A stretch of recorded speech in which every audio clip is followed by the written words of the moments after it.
Hi there, my name is Misha Voin, and with me I have George Michaelopoulos, and this is Hegemonix. It's a video cast about geopolitics and geostrategy and the grand chessboard, as they say. And so I thought we'd introduce ourselves. Let you go first, George. Well, my name is George Michaelopoulos, a longtime podcaster, blogger, monomachos, and I'm husband of Gail Shepherd, and here we are. And Anyway, you're a historian as well. I think well, you've thank you, written thank you. a few books. Amateur, And amateur historian. Amateur historian, yeah. I'm Michael Voin, Mikhail Voin, Misha Voin. And I am a retired attorney, and I have degrees in political science and Russian studies. And I speak the language passably, not completely fluently. I'm working on that. But I try to keep abreast of news in that area of the world and every place, geopolitics. So we're going to make this first episode on the Iran-Israel conflict with the intervention of the United States. And I guess I'll start off. We're going to ask each other questions. So I was going to start off Yep. by asking, do you think it's over? Or how do you think it's going to go in the next few days or weeks? Or do you have any idea? I think it's over, and I'll tell you why. Um, because the price of gasoline has gone down. This is not what I expected. Okay. Hmm. And they said that they were going to the Iranians were going to blockade the Strait of Hormuz. I don't think they did. Um, the Iranians are taking a very long view here, in my opinion. The Chinese, from what I understand, they built a road or a tunnel or a pipeline from Iran directly to China. China is the biggest buyer of Iranian oil. I don't know if you're aware of that. And obviously, the Chinese do not want to see the price of oil spike at all, and because their economy is kind of on shaky ground too. So that's the first thing I would say. The Chinese either restrained them or the Americans did. I think Trump, by doing what he did, saved Netanyahu. I think the Iranians really did a number on the Israelis. Yes. And there's been a lot of damage to Israel itself. Now, of course, I'm not saying that the Israelis didn't take out the Iranian military leadership. They did, and supposedly they're nuclear scientists. They did, but the Iranians really did a number on the Israelis too in return. And personally, when Trump said this is the 12-day war, he was putting a bookend on it right then. It's just 12 days. That's it. And it saved Israel from, I think, being not destroyed, but heavily, heavily demolished, d- despite everything the Israelis were able to do. Israel just doesn't have the strategic depth to take on a country like Iran, which is 10 times its population and maybe 20 times its size. So I'm thinking it's over. I really do. And it's not just hopium on my part. I I think the Israelis have bit off way more than they could chew. That's me right there. I'll have to agree with you on all of that. Actually, I have a few more uh, reasons that I mean, Bibi Netanyahu came out and said, "Now we're refocused on Gaza." Yeah. Sounds to me like he's not really thinking about Iran anymore. Now, the Israelis, they're probably going to continue harassing them and doing things, but I think the big shooting stuff is probably over for the reasons that you're talking about. The Iranians really did a number on Israel, and it's much harder for Israel to do a number on Iran because of its size and its Right. population. They did bite off more than they could chew. And it was a shock to them when these missiles, it shouldn't have been a shock to them because there's a dress rehearsal for this. Was it a year ago or less than a year ago? And so, but they told themselves things like they'd taken out all of the Iranian air defenses and basically just wishful thinking. and it just went south on them. Yeah, I have to agree that at least for the foreseeable future, they're not gonna probably. Yeah, the Israelis, like the neocons in America, they believe their own press clippings, and Yes, you should never do that. yes, that's true. And plus the idea that you're racially or ethnically superior to your enemy, that works with, I guess, the Palestinians and maybe Hezbollah, but Iran is an ancient land. They're Indo-European, they're not Semites, and they're not dumb, nor are they hotheads. Right. So They when Russians send them missiles and other equipment, as often as not, they improve it and send it back to Russia with improved designs. I read this and I was surprised, but they are very creative and very knowledgeable about the tech stuff. And they've got the hypersonic missiles, and the Russians do yeah, yeah. too. So it's a bit of a mismatch in a way right now. We're thinking, Well, if I may just add one more thing, Gail has been following BRICS overall, the Brazil, Russia, India, China, South Africa thing, which is now BRICS plus six. They've added Ethiopia, Egypt, Argentina, or Venezuela, and Iran and Saudi mhm, Arabia. And their whole narrative, their whole business model, I should say, is business. They're not in it to try and go around and kick people around or conquer lands. They're there to make business, to do business. And one thing Gail told me when the Israelis first attacked, she said, I I think this is going to be over quicker than you think, which I didn't. But and she was right, and I asked her why. She says, "Well, because China is in it for business. They're not here to um, uh, be like the neocons who need to go around and be imperialists." And now, e even Taiwan, they're going to take the long view there and just eventually integrate Taiwan into China. mhm. They can start a war to do it, but I think they would rather not. And I thought, yeah, and so Gail was right. China restrained Iran, uh, and probably Russia did too, Mhm. I think, but I don't know. I think Uh, Russia's going to go in and give them the nuclear material. At the end of the day, Iran is going to have nuclear power. Whether it's going to be nuclear weapons or nuclear power, I don't know. But the Russians are going to make sure that they have it, and they're going to make sure that they have it.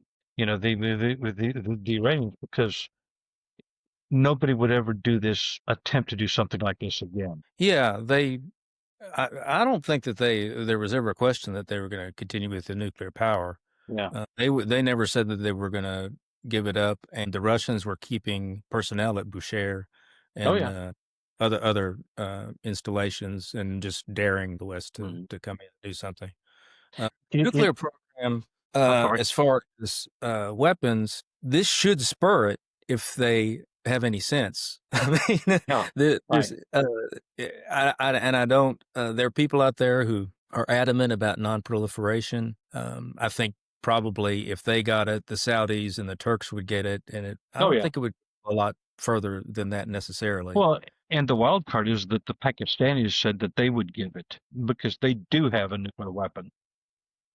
So now I'm going to ask you: do you think that I guess was it Operation Midnight Hammer or whatever we did really destroyed or disabled Fordo and Isfahan and the other Matans, yeah.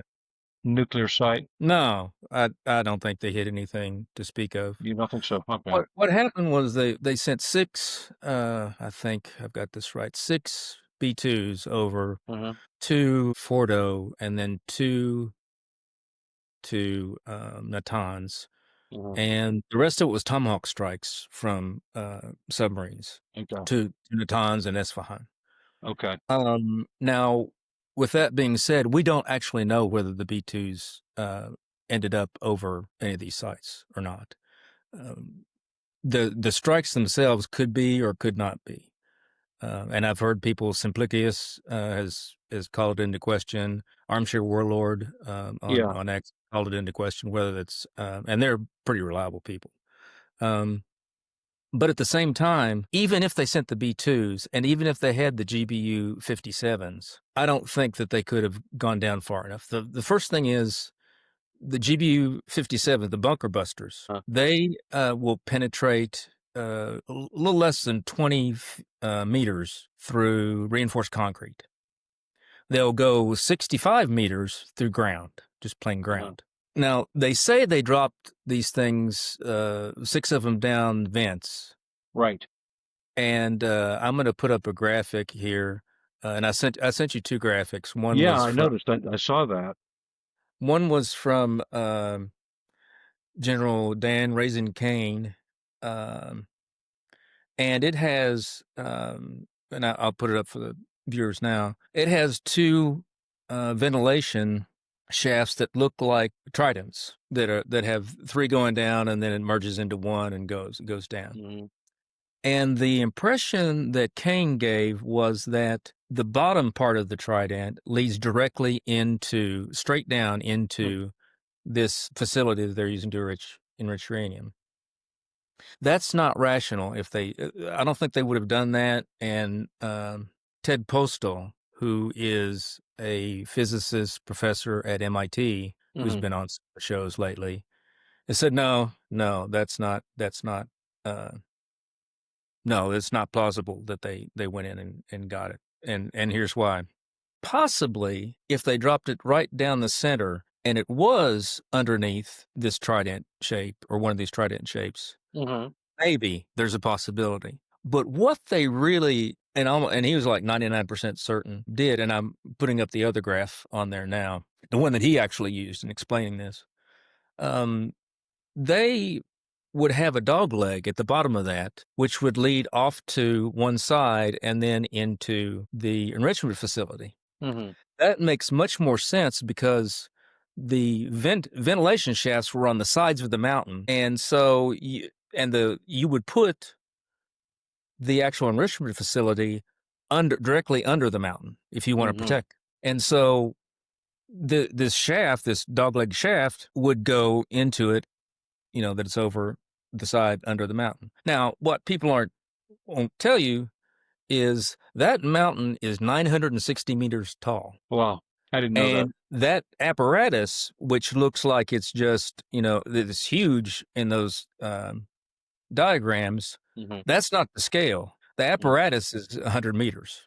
Mhm. So the mountains over top of them are 9 times the depth Mhm. of the apparatus underneath it. I see. So what would likely have happened is they have a dog leg, then they have some type of concrete, steel reinforced thing that they can put in there whenever they want to, which they would have done. This was telegraphed to the Iranians. They knew Yeah. this was coming for weeks. Yeah. Um, and they would have done that. They would have probably gotten all the enriched uranium out of it. Um, and at best, that explosive site that we're looking at on the second dogleg or the second trident at the bottom before it goes into the dogleg, that's Mhm. probably the best they could have done. And that wouldn't have actually damaged the inside of Mhm. it. Now, the other thing is this thing, and like I said, the Iranians are um, they're not they're pretty sharp. We'll put it that way. Mhm. They wouldn't have built this. They built this, and I did the research on this myself. They built this to withstand anything that they knew that be Mhm. could attack it. I looked at what would happen if a 20 megaton city killer strategic nuke Mhm. detonated 1,000 feet above the mountain directly. It only makes a crater of less than 100 meters. Really. Yeah, Mhm. there's no way to get at this thing. Mhm. None whatsoever. And Ted Mhm. Postlo said, "This thing's impervious. There's Mhm. not any way to get into it." And I believe him. So that's kind of my long answer So, if to you it. don't mind me asking, do you think Trump was engaging in political theater? Oh yeah, yeah. And, Okay. and he's But I understand it because what he has done is said, we obliterated everything under there, and anybody who says different is willing to take on the United States and willing to take on me, Mm-hmm. BB. Mm-hmm. I mean, that's essentially what he's saying. Mm-hmm. That this thing's over. I don't want to hear about it. You Yeah. start up again, and you're directly contradicting me and what I've told the American people, and I will ruin you in any way that I Mm-hmm. can. Mm-hmm. And I think that's he just didn't want this thing. Mm-hmm. He didn't want a war with Iran. He's anti-war in general. Yes. I'm amazed that he's being able to give this type of pushback to the deep state and even to Congress, really. There Mm-hmm. are a lot of war hawks in Congress Yeah. as well. On both sides of the aisle now. Oh, of Didn't you? course. You know, Of course. I mean, yeah. the Uniparty, its own lock, stock, and barrel by AIPAC, the Zionist lobby, and Yeah. you know, and and let's be honest, war is probably not meant to be won anymore, but it's meant to just continue because it makes money. There is money to be made. For every $100 million we sent to Ukraine, maybe 20 million came back and lined the pockets of lobbyists and Raytheon and General Dynamics and congressmen and senators who were invested in these invested in the military industrial complex. I mean, let's just be honest. Yeah. Now, politically, what happened right before the 12-day war. Well, Los Angeles and a couple of other cities were just like erupted in flames and riots because of the ice raids and everything. Well, that took Hmm. that off the the page immediately, didn't it? I mean, it was like, oh my God, we were looking at these hoodlums waving Mexican flags in the midst of burning cars and carnage, and then we go to war with Iran, and we forgot about the first one. And in the meantime, the disruption that Trump has unleashed on the world, not just our nation, has and and I mean that in a good way. The creative destruction has Mm. allowed him to get pretty much everything he wants. I mean, the Supreme Court, they turned on a dime, Yes. said, "Oh yeah," Yeah, I know about that. you Yes. know, and it's and then today, I don't know if you know this, but I just heard that the big beautiful bill just passed. Yes. So two voted against, from what I understand. Two Republicans voted against. Yeah. He So turned on the yeah. pressure. Sure. Yeah. Well, He's and taking and control. Right? Yeah. Yeah. and in my opinion, I mean, I don't like anything we've ever done as far as a government, as far as a budget since 1913. But, it's been bad, and our debt is out of control, and so Yeah. is our deficit spending. But the thing about this one big beautiful bill is it's basically written by Tom Homan, and because I need this many billions of dollars to start kicking ass Yeah. and to build that wall. And there's a lot of things that are on our plate, including the debt. But right now, unless we get control of immigration, legal and illegal, we're not going to have a country. Yeah. I And agree this with bill gives the right wing, the nativists, for want of a better word, uh, the ammunition that we need to just start enforcing the border. you. Yeah. I mean, the ICE, I think, is going to be like 20 to 25 times uh, funded what it is now just because of the amount of money that's in there. Oh yeah. And AOC was online. She was like, this makes ICE bigger than the FBI, the CIA, and NSA all together. And she was going nuts off of it. And I was like, well, Oh, what a total ditz. I mean, really. I mean, yeah, oh yeah, Jesus. she's a interesting character Yeah. over there. But yeah, I mean, he's expanding, and all, like you said before, the Supreme Court is actually getting more agreeable with him and Yeah. had decisions that are more in line with him. And they shut down this whole thing. Well, they thought they shut down the whole thing with the district courts and the Oh yeah. injunction, Oh but the yeah. districts are still they're gonna actually make the Supreme Court beat them down in Well, you order know to what? make. You're a lawyer. I don't know how Yeah. these things work. I'll take your word for it. But my feeling is Trump is just going to ignore them. I think he's just going to go Andy Jackson on them and say, Yeah. "You've made your decision. Now you enforce it. I've got the army. You can't." In other words, and I yeah, don't think he cares what they say anymore yeah, yeah, because it's absurd that a yeah. district judge right up the road from me here could shut down the entire United States government if they wanted to, just with Oh, a sure. that's insane. It was never Yeah, meant to be that way, yeah, and they have to work this out because only now are people being bold enough to do that because of yeah, all the Trump is Hitler, Orange Man bad, and all this right. stuff, and everything he touches has got to be battled with every ounce of our fiber and last breath. Oh yeah, oh yeah. I should make myself a tinfoil hat and have it here and just put it on every now and then. But I just have a feeling that the powers that be, the guys behind the scenes, have probably leaned on maybe Roberts and Tony Barrett and and maybe the three other conservatives or four other conservatives said, look, uh, if you don't solve this with the district courts, then eventually you will not even have a Supreme Court. I mean, Mm. your rulings will be meaningless, and eventually, long term, we won't have a country. So Yeah. In the Constitution, it says that Congress has the power to set the jurisdiction of the Supreme yes, Court and lower courts. yeah, And so, and this came up once before, at least that I know of. Jesse Helms, back in the 80s, wanted to remove jurisdiction of the Supreme Court and all federal lower courts to hear abortion cases. And that was pretty controversial and it didn't go anyplace. hmm But that's the kind of thinking that you're spurring when you hmm have, these little 10 gods uh, yeah. doing their thing. Um, so how do you think the war with the deep state is going? I see mixed things. I'm not sure, and I Uh, could. Trump, ever since January 20th, pretty much took the dial and he and he turned it to 11. You know, Yeah, since yeah, then, the last 2 weeks, he's just taken the dial off and said, "Screw it."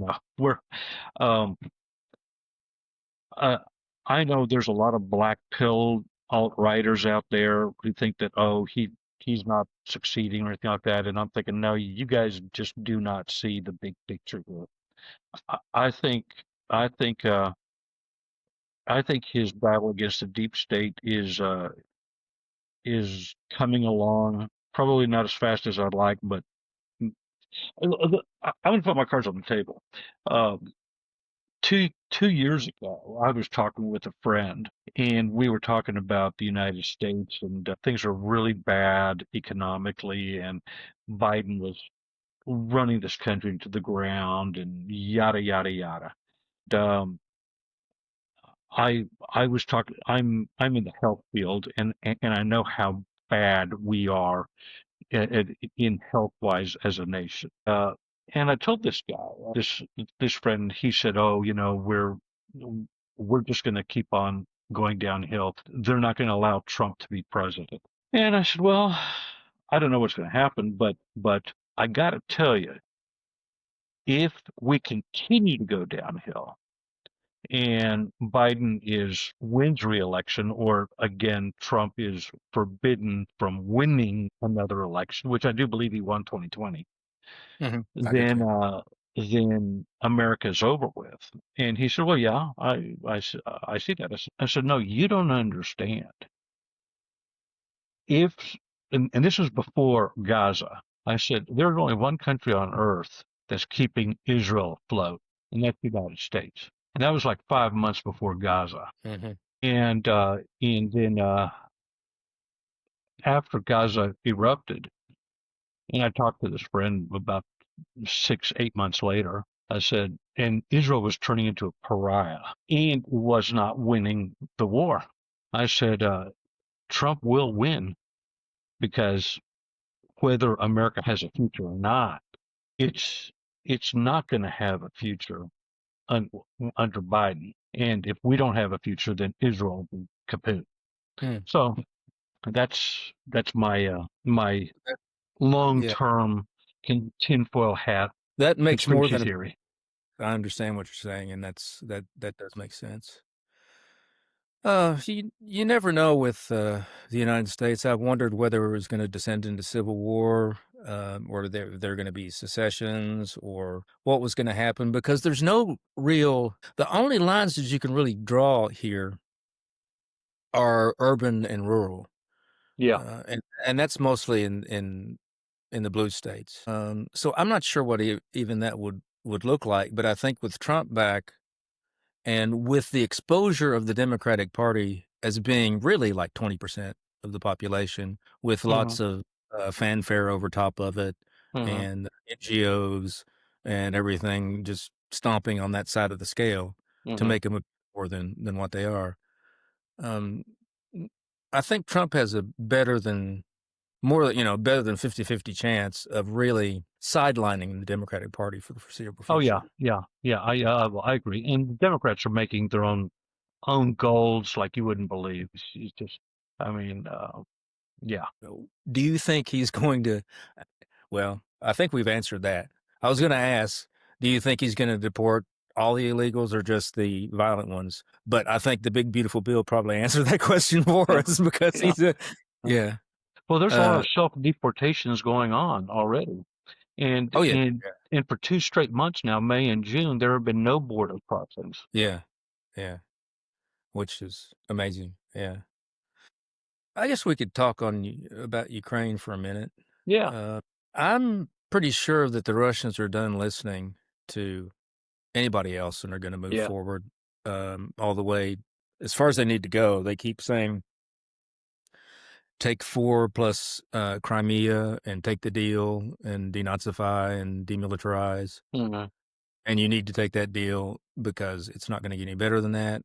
And I'm sure they're right about that. And I don't think, you hear Zelensky, like even today, he came out and said, I'm ready to go to Moscow and negotiate face to face with Putin.